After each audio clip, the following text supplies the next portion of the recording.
Salam saudara-saudara, sesama orang yang beriman kepada Tuhan Yesus Kristus. Salam penuh kasih dan sukacita. Kami sangat bersyukur pagi ini bisa kembali bertemu dengan saudara dalam saat teduh untuk merenungkan firman Tuhan bersama-sama. Mari kita berdoa untuk mempersiapkan hati kita untuk menerima berkat firman Tuhan.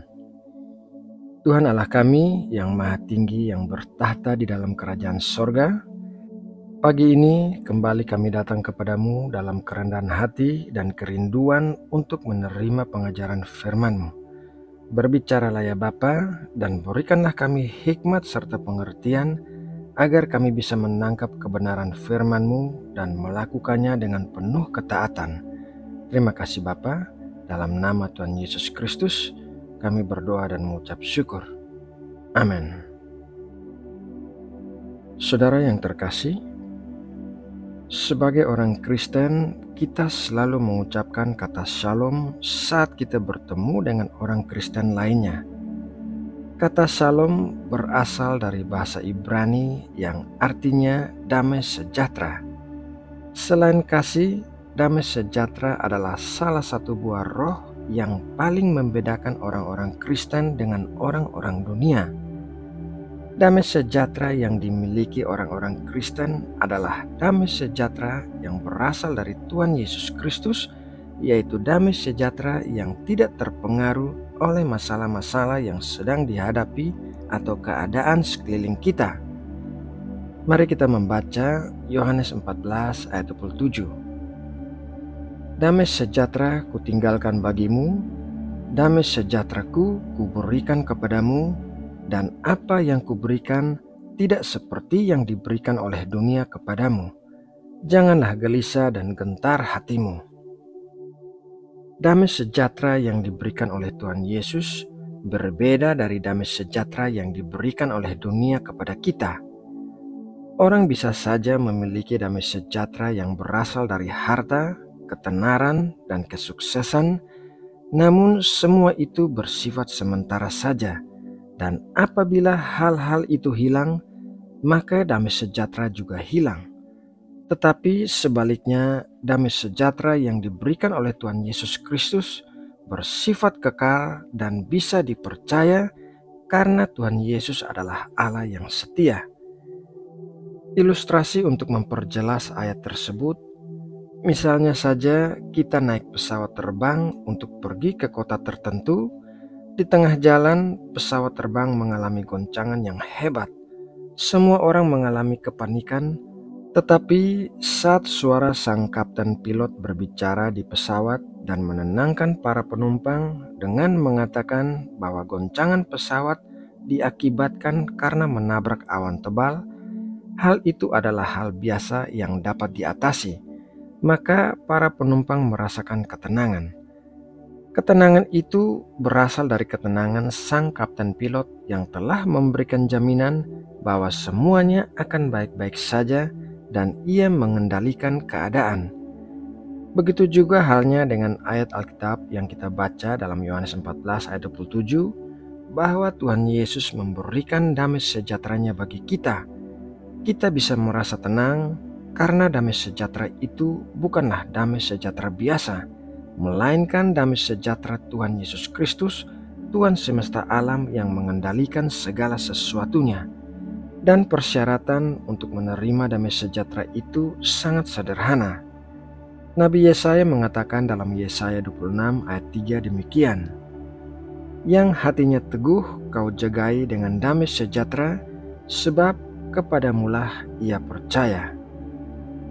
Melalui ayat tersebut, Nabi Yesaya mengatakan bahwa persyaratan untuk bisa menerima damai sejahtera Tuhan Yesus Kristus adalah memiliki hati yang tertuju kepada Tuhan dan sungguh-sungguh mempercayai Dia. Sangat sederhana. Dan dalam ayat selanjutnya, Nabi Yesaya mengatakan alasan mengapa kita bisa melakukan hal itu. Mari kita baca Yesaya 26 ayat 4. "Percayalah kepada Tuhan selama-lamanya, sebab Tuhan Allah adalah gunung batu yang kekal." Kita bisa mempercayai Tuhan karena Dia adalah gunung batu yang kekal. Artinya Tuhan tidak pernah berubah sampai selama-lamanya. Tuhan kuat dan berkuasa.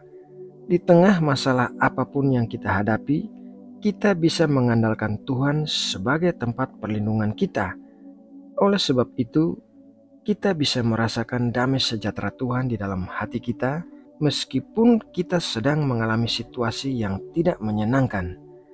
Jikalau kita memiliki damai sejahtera Tuhan Yesus di dalam hati kita, maka pikiran kita juga akan tenang, dan pikiran yang tenang akan sangat mempengaruhi kehidupan kita. Firman Tuhan dalam Filipi 4 ayat 8-9 berkata demikian. Jadi akhirnya saudara-saudara, semua yang benar, semua yang mulia, semua yang adil, semua yang suci, semua yang manis, semua yang sedap didengar, semua yang disebut kebajikan dan patut dipuji, pikirkanlah semuanya itu. Dan apa yang telah kamu pelajari, dan apa yang telah kamu terima, dan apa yang telah kamu dengar, dan apa yang telah kamu lihat padaku, lakukanlah itu.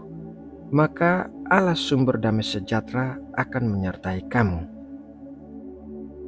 Saudaraku yang terkasih di dalam Kristus, damai sejahtera yang diberikan oleh Tuhan Yesus akan membuat hati dan pikiran kita dipenuhi dengan hal-hal yang baik dan indah, serta ketenangan untuk menghadapi setiap tantangan kehidupan yang kita alami.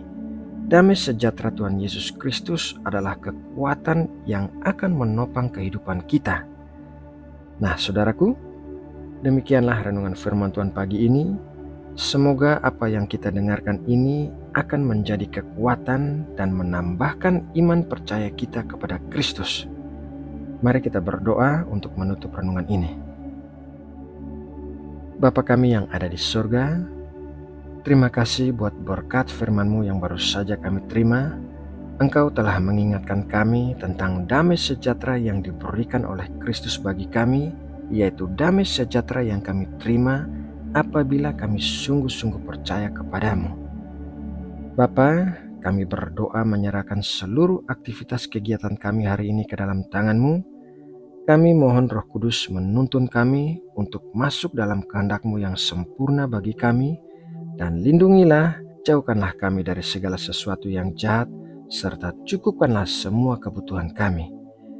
Kami juga berdoa menyerahkan seluruh keluarga kami dan orang-orang yang kami kasihi. Kiranya Engkau senantiasa melindungi dan memberkati mereka. Berikanlah juga kepada mereka damai sejahtera-Mu yang melimpah. Kami berdoa bagi kesejahteraan kota, tempat tinggal kami dan bangsa Indonesia. Kiranya Engkau selalu memberkati dan melindungi negeri kami.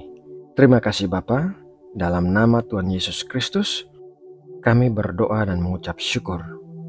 Amin.